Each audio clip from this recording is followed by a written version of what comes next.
আজকে আপনাদের কাছে নিয়ে এসেছি একটা অতি পরিচিত ফুল, যেটা অর্কিড।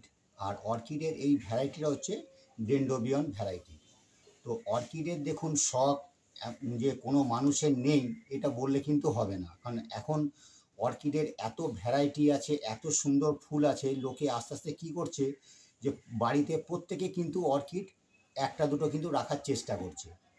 কিন্তু একটা সমস্যা হল, দেখুন অনেকে ভয় পায় যে অর্কিড আমি বাড়িতে নিয়ে আসবো, আমি ফুল ফোটাতে পারবো কি পারবো না, এই ভয়ে কিন্তু অনেকে অর্কিড করতে চায় না। কিন্তু তাদের আমি বলবো কোনো ভয়ের কোনো কারণ নেই, কোনো টেনশানেরও কিছু নেই। একদম প্লেনভাবে যেমনভাবে আমি বলছি ওইভাবে কিন্তু যদি আপনারা অর্কিড নিয়ে একটুখানি পরিচর্যা করেন, আপনার বাড়িতেও কিন্তু দেখবেন এত সুন্দর ফুল কিন্তু আপনার বাড়িতেও পাবেন। তো এই যে অর্কিডটা দেখছেন, এই গাছটা আমি 1 বছর আগে আমি নার্সারি থেকে নিয়ে এসেছিলাম। তো যখন নিয়ে এসেছিলাম তখন দেখুন এরকম একটা প্লাস্টিকের একটা পট ছিল, প্লাস্টিকের পটের মধ্যে গাছটা ছোট্ট একটা গাছ ছিল। তো এইটাকে আমি কীভাবে তা পরিচর্যা করেছি, কীভাবে লাগিয়েছি, যার জন্য দেখুন আজ 1 বছরের মধ্যে আমার এত সুন্দর ফুলটা হয়েছে। তো সেটা দেখাই। তো আমি কি করেছি, যখন আমরা গাছটা নিয়ে আসি দেখুন একটা নারকেলের ছোবড়ার মধ্যে দেওয়া থাকে। তো সেইটাকে ফেলে দেওয়ার পর দেখুন আমরা কি করি, দেখুন এইরকমভাবে কিছু ইটের টুকরো আছে, দেখুন ইটের টুকরো, এখানে ছোটো যে কোনো রাস্তাঘাটে আমরা ইট পাওয়া যায়, এইসব ইটের টুকরোগুলো এইভাবে টুকরো টুকরো করে ভেঙে নিতে হবে। আর এই দেখুন কাঠ আছে, সেই কাঠগুলোকেও ছোটো ছোটো করে কাঠগুলোকে কেটে নেওয়া যায়। তারপরে হচ্ছে গাছের যে ছাল থাকে সেই গাছের ছাল সেগুলোও কিন্তু দেওয়া যায়। আর একটুখানি কি দেখুন নারকলের যে নারকলগুলো থাকে ছোবড়া, সেই টুকরো টুকরো করে নারকল ছোবড়া এগুলো কিন্তু মিক্সিং করা যায়। তার সঙ্গে অনেকে কি করে কাঠকয়লাও দিতে পারে, কিন্তু দেখুন সবসময় কাঠকয়লা তো সবাই আমরা পাই না, পেয়ে যায় না, সেই জন্য না হলেও কোনো অসুবিধা নেই। তো এই ইটের টুকরো, কাঠের গুঁড়ো আর কাঠের টুকরো প্লাস হচ্ছে নারকলের ছোবড়া, এইগুলো তিনটে মিশ্রিত করে দেখুন এই গাছটার মধ্যে আমি এইটার মধ্যে দিয়েছি। তো সেটা আপনাকে একটুখানি দেখিয়ে দিই। দেখুন এটার মধ্যে আমি দিয়েছি যে গাছটা কীভাবে আমি তৈরি করেছি, দেখুন দেখেছেন এটার মধ্যে কিন্তু দেওয়া আছে, গাছটার মধ্যে এটা দেওয়া আছে।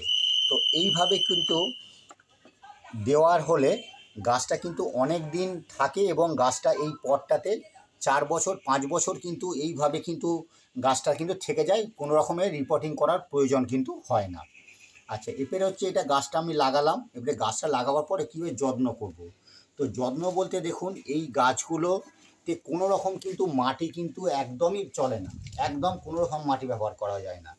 এর মেন খাবার হচ্ছে প্লেন জল এবং লিকুইড। তো জল বলতে দেখুন যেহেতু এই ফুলগুলো মেনলি বর্ষাকালটাতেই ফুলটা একটুখানি বেশি হয়, বাদ বাকি কি 12 মাসই কম বেশি ফুলটা হয়। তো গরম যেহেতু এখন দেখুন বর্ষাকাল, এখন যেহেতু বাইরের ওয়েদারটা ময়েশ্চারটা থাকে সেভাবে বেশি জল দেওয়ার দরকার নেই।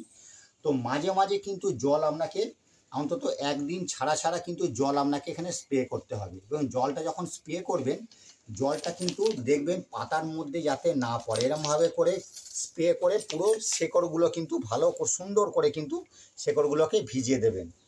আর একটা যদি বাই চান্স কোনো কারণে দেখুন যে জল আপনার এই পাতার মধ্যে পড়ে যাচ্ছে, তাহলে কিন্তু সঙ্গে সঙ্গে কিন্তু এরকম একটা ভিজে কাপড় নেবেন, ভিজে কাপড় নিয়ে কিন্তু দেখুন এই জলটা কিন্তু এইভাবে কিন্তু জলগুলো কিন্তু মুছে দেবেন, যাতে এই জলটা এই পাতার এই মাঝখানটাতে যাতে ঢুকে না যায়। তাহলে কি হবে, গাছটা কিন্তু জলটা যেহেতু থেকে যাবে, গাছটা কিন্তু আমরা পচে যেতে পারে।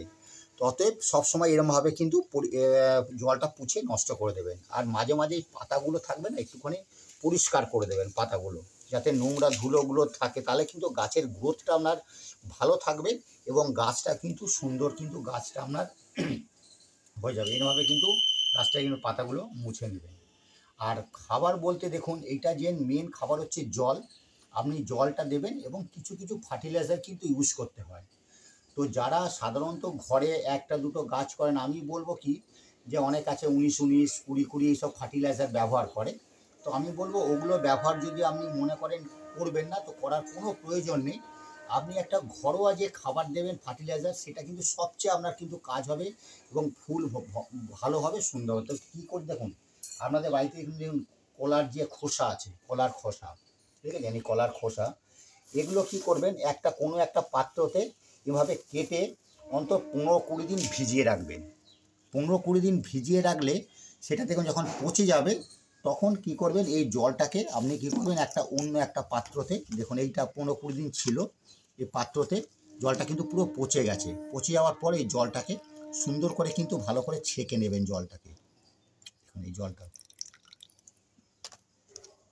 জলটা ছেঁকে নেবেন। দেখুন জলের কালারটা পুরো দেখুন পুরো চেঞ্জ হয়ে গেছে জলের কালারটা।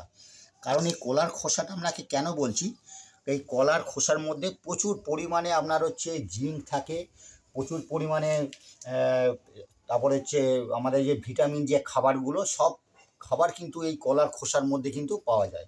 তো এই কলার খোসার জলটা যখন হয়ে যাবে, এইটা কি করবেন আপনি কোনো একটা দেখবেন প্লেন একটা জায়গা নেবেন, জায়গাটার মধ্যে বসিয়ে এই খাবারটা এই জলটা একদম পাতায় যাতে না পড়ে, ভেতরে এরকমভাবে পুরো ভালো করে কিন্তু আপনি দিয়ে দেবেন, পুরো শেকড়ের মধ্যে দিয়ে দেবেন।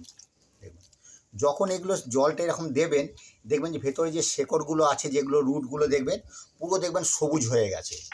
তাহলে তখন দেখুন পুরো দেখুন জলটা দিয়েছি, দেখুন কত সুন্দর, দেখুন ভেতরে প্রচুর রুটও বেরোচ্ছে, নতুন নতুন দেখুন গাছ বেরোচ্ছে। তো এইভাবে যদি আমরা এই খাবার ফার্টিলাইজার দিই, আপনার কিন্তু খুব তাড়াতাড়ি কিন্তু ফুলও আসবে। এবং একটা স্টিক আমার এইখানে অনেকগুলো স্টিক বেরিয়েছিল, সেগুলো শেষ হয়ে গেছে, তো আবার নতুন করে এই স্টিকটা আবার বেরিয়েছে। আর একটা ব্যাপার হচ্ছে সবচেয়ে, এই যে একটা স্টিক বেরোলে এইটা মিনিমাম আপনার 2 থেকে 2.5 মাস কিন্তু এই স্টিকটা আপনার কিন্তু থাকবে। অর্কিড হচ্ছে এইটাই এত সুন্দর লাগে যে 2-3 মাস আপনার এই গাছটি কিন্তু এই একইভাবে কিন্তু ফুলগুলো আপনার ফুটে থাকবে। তো এইটা হওয়ার পর তো আর পরিচর্যা কী আছে, যে এইটাকে একটুখানি দেখবেন রোদে কিন্তু রাখবেন না। এগুলো যদি অনেকে সাধারণ বাড়িতে অনেক তো শেড টেড কিছু নেই, তখন যেগুলো দেখবেন ঘরে যে ছাওয়া জায়গা যেমন আছে, সেই ছাওয়া জায়গাতে গাছগুলো কিন্তু রাখতে হবে। কারণ এই গাছ কিন্তু রোদ সহ্য করতে পারে না। রোদে দিলে কিন্তু আস্তে আস্তে পাতাগুলো হলুদ হয়ে যাবে, ফুলগুলো নষ্ট হয়ে যাবে। ওই জন্যে দেখবেন রোদের আভাটা পাচ্ছে, অথচ সানলাইট পড়বে না, সেরকম জায়গায় কিন্তু অর্কিডগুলো কিন্তু রাখতে হয়। তো এইভাবে কিন্তু এর পরিচর্যাগুলো যদি আপনি করেন, আপনি কিন্তু প্রচুর পরিমাণে ফুলও পাবেন। এবং আর একটা ব্যাপার হচ্ছে, এইখান থেকে যে নতুন নতুন দেখুন এই যে ছোটো ছোটো চারাগুলো গাছগুলো বেরোচ্ছে, তো এই গাছগুলো যদি আপনি মনে করেন যে নতুন করে আমি আবার কোথাও আমি নতুন পটে লাগাবো, তো সেখান থেকে আপনি আস্তে আস্তে করে কোনো একটা ছুরি দিয়ে ধারালো দিয়ে একটা সাইড থেকে কেটে নেবেন। সেখান থেকে রুট একটা থাকলেও অসুবিধে কিছু নেই। আপনার এরকম ছোটো পটেতে আপনি এরকম পাথর কুচি নেবেন, এরকম কাঠ দেবেন, দেওয়ার পর আপনি ওর মধ্যে লাগিয়ে ছাওয়া জায়গায় রেখে দেবেন, আর মাঝে মাঝে শুধু জল স্প্রে করবেন। এইভাবে যদি আপনি করেন, দেখবেন আপনি একটা গাছ থেকে আপনি অনেক গাছও তৈরি করতে পারবেন, এবং আপনার কিন্তু ফুলও কিন্তু আপনার খুব সুন্দর হবে। তো আপনার কাছে ভিডিওটা আমি কতটা কি বোঝাতে পারলাম, অবশ্যই একটুখানি কমেন্ট করে জানাবেন। আর যদি আরও কিছু রিকোয়ারমেন্ট আমার থাকে, আপনি অবশ্যই আমাকে কমেন্ট করতে পারেন। অর্কিড সম্বন্ধে নতুনত্ব তথ্য আপনাকে কিন্তু আমি অবশ্যই কিন্তু আমি দিতে থাকবো। অতএব আরও যদি কিছু জানার থাকে, একটুখানি অবশ্যই চ্যানেলটা সাবস্ক্রাইব করে রাখবেন, তাহলে নেক্সট ভিডিওগুলো কিন্তু আপনি আমার কাছ থেকে পেয়ে যাবেন।